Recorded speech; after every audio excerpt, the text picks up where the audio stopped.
Hi everyone. Since we are about 2 weeks before, a couple of weeks before July 4th, I thought I address some of the historical happenings before 1776 and, of course, when 1776 happened. I'm joined here based on historian David McCullough, 1776. Jan Adams. I'm also joined based on Thomas's Paine Common Sense. Some interesting events that happened in the before July 4th, 1776. In fact, there was a debate whether to declare independence on July 3rd, and it was all ready by July 3rd to have it. And by consensus, it was agreed to have a Declaration of Independence occur on July 4th. And today we have what's called United States of America.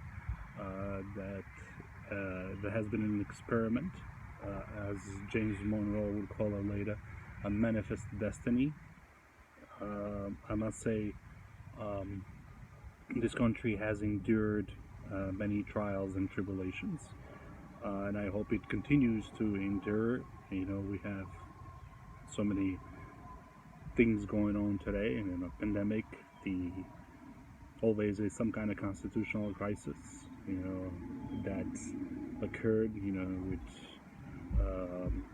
presidential impeachment, to all the political divisions between Republicans and Democrats. But I'm not going to go into that. I'm going to go back to a little bit before 1776. So as the common history has it, the colonists, or the British, or at least the immigrants that were moving here and living before 1776, especially with pilgrims coming on a Mayflower to Cape Cod, building Thanksgiving together and all that, that really changed for the Native Americans, and also the fate of African Americans, especially African slaves that were brought here by many ships and worked as slaves. But all this comes together before 1776, and the 1776 July 4th, yes, United States declares independence. Jefferson, John Adams, Madison, and all that, they all declare it, and there's a huge celebrations, which is also it's great, and it's a great spirit. It was a lot of, but what happened after July 4th, 1776 was the battle after battle. Washington leading the Continental Army, building all that, and then the Grand Convention in 1787, where the building of the Constitution, building of the government, all that. But in terms of 1776, it is a very interesting part, is that a lot of these different things that have happened from Boston Massacre. Well, the Boston Massacre, I don't think British were British soldiers, and the British commander who John Adams defended, and you got to give credit to John Adams, who believed that regardless whether they are British or not, they still have the right to fair trial, and that's exactly what they got.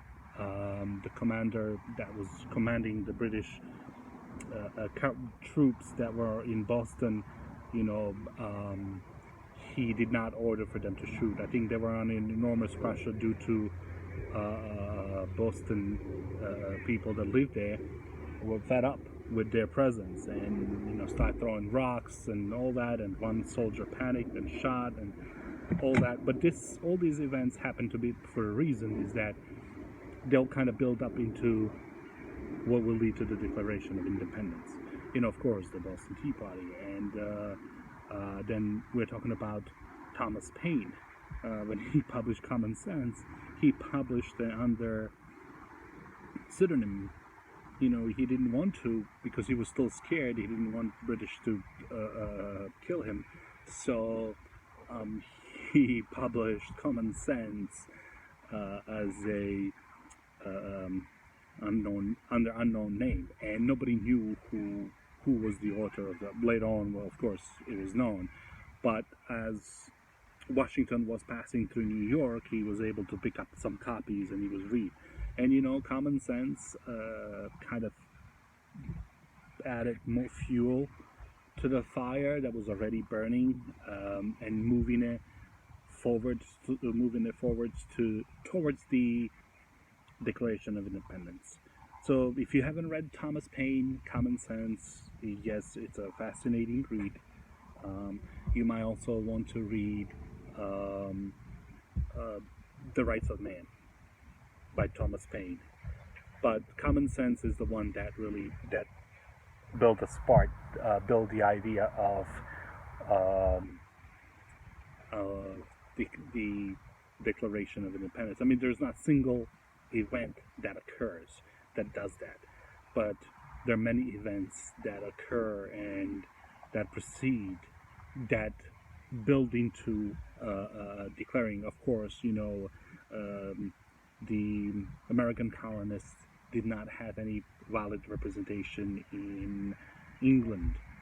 John Adams went to speak directly to the king, and it was a very interesting speech. If you want to see it, it's I think it's on YouTube, which is an HBO show where John Adams appears before King George, and he talks to him, and it's just an interesting speech and a conversation.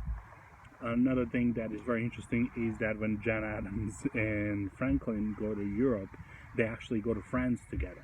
Now, you have to understand that John Adams is a Puritan, so he married and he totally believed in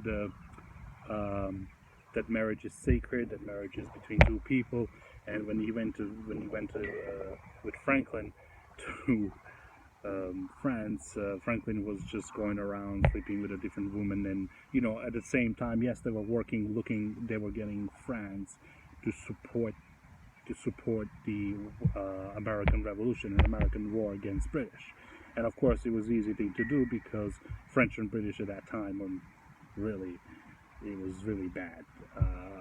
Their relations were never too good, but especially at that time, and they were able to get the support. And that's another thing, is that the French got really angry with their own government and aristocracy, because they were giving money and helping American colonists fight the American Revolution, yet people in France did not have bread, food, and everything, which later on led to French Revolution. And French Revolution, comparing to the American Revolution, was true terror. It was, I will talk about it, but French Revolution comparing to American Revolution, yes, it set the stage. French Revolution sent a fear to all the leaders around the world, and despots, dictators, that this might happen to you, because the way they eliminated French king, and then the way they eliminated all that. But going back to American Revolution, and I am fascinated by it because there are so many things that come together. The building of the country, the building of a government, the building of the army, the building coming to the common terms, the 13 colonies, building the system, George Washington leading the Continental Army. All these things were happening, and the foundations were laid based on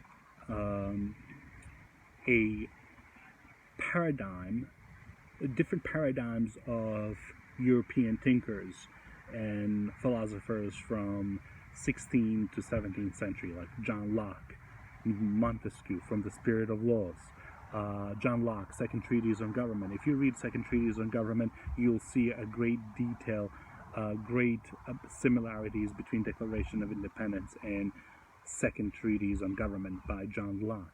And then we're talking about Hobbes. They also took some of the ideas from Hobbes, although Thomas Hobbes, the English philosopher who taught that king had absolute power and that could not be reversed. Of course, they didn't take that idea. They built a constitution. They built a government based on, 3 branches. But going back to 1776, I believe that there are so many events that came together, and British enabled it. And also, I must say that George Washington, with his maneuvering and constantly leading on the British and all that, and finally crossing that Delaware River. If you look at that famous painting, crossing of the Delaware River, which is a fascinating move. Also, during when George Washington escaped from Brooklyn to New York and crossing the East River, he was able to get 9,000 soldiers overnight, around like a wee hours, like 3-4 o'clock in the morning. 9,000 soldiers were escaped British from Brooklyn, because British were stationed with the ships and fleet and their navy, which they're known for, were stationed in Staten Island, and George Washington managed in the middle of the night to escape undetected with 9,000 soldiers. And of course, the ultimate battle in Trenton, New Jersey, which that famous painting references to, what is it called? Washington crossing of the Delaware River. But there's many things and details that occur that kind of set the stage for Declaration of Independence. For example, when they decided that they want to declare independence, they didn't have any written document. They didn't have anything written down. So Jefferson, if I'm correct, was put in charge like June 26 and 27 to start writing and drafting the Declaration of Independence. So fear, because if they lost, they would have been all executed. So the bravery and mastery and the political knowledge that they have shown through these events and times is remarkably and amazing. And I will talk about more American Revolution, which is I think very interesting, and I've studied it a lot. Is that this new country, this new government, new foundation, building on all these different ideas from around the world, from using the texts and ideas that were, that different philosophers and through centuries before 1776 build, and what they imagined what the government should be. And of course, building up on, the separation of powers, building up on the different idea from Montesquieu, which Montesquieu believed that there should be separation of powers, which we know he argues that the separation of powers should be, the fact is that each branch should be separated, and then there should be balance. What we call today checks and balances in United States government, between judiciary, legislative, and executive branch. So, and then judicial review, which Supreme Court has, and the Supreme Court has the final word on the law. But so this is the Montesquieu's idea that we should have checks and balances. So the founding fathers were able to take elements from ideas from that philosopher, from this philosopher, or from Montesquieu to even Voltaire, even Jean-Jacques Rousseau from A Social Contract, from John Locke, Hobbes, David Hume. I mean, these are all these different thinkers that had a different idea of what the government should be and it ought to be. So building, and then once again, I think I seem like I might be wandering off of the subject a little bit here, but going back to 1776, all these people that I mentioned have played a role indirectly directly or indirectly in building the country, because their ideas were used, or their weapons, and all that. So it is very interesting. Unfortunately, the course of American history was never smooth, and it ran to some of the most darkest moments of history in America. It was, the Civil War, and before the Civil War, the Indian Removal Act.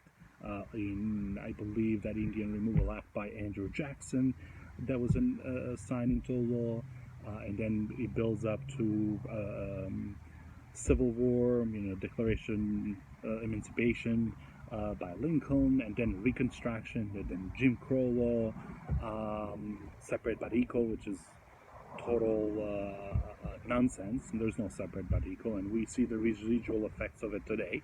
And then going to World War One, and then World War One, Americans, yes, they participated. Woodrow Wilson's the 14 points that became a blueprint for League of Nations. A League of Nations was later renamed as UN, United Nations, and then we went to all the way to the World War II, where Americans for the first year or so stayed neutral despite Churchill's demands and constant correspondence with FDR to start engaging the British, to start engaging in the war against Nazis. So, the Pearl Harbor, and then of course the internment camps, the Japanese internment camps, where all the Japanese, and that was really one of the darkest moments in history. And then we're talking about civil rights. The JFK assassination changes a lot of stuff. But then all this discourse of history, and you can see that hasn't been that smooth. But yet the country has survived, and it became one of the most powerful economic powers and superpowers in the world. So 1776 set the stage for all these different events. Some of them dark moments of history, and some of them really amazing moments and stories that where country was built and all that. Yes, there are many injustices have happened to many minorities, many different people, not just minorities, but even dominant, even majorities. But the country has been built, and I am also actually must say that I am proud that I came to this country, and it has given me the opportunities to study, to read, and to express myself, and to become a self-sufficient individual and all that. So I will talk a little more about 1776 because there's many things that happen in between. But that's all for right now.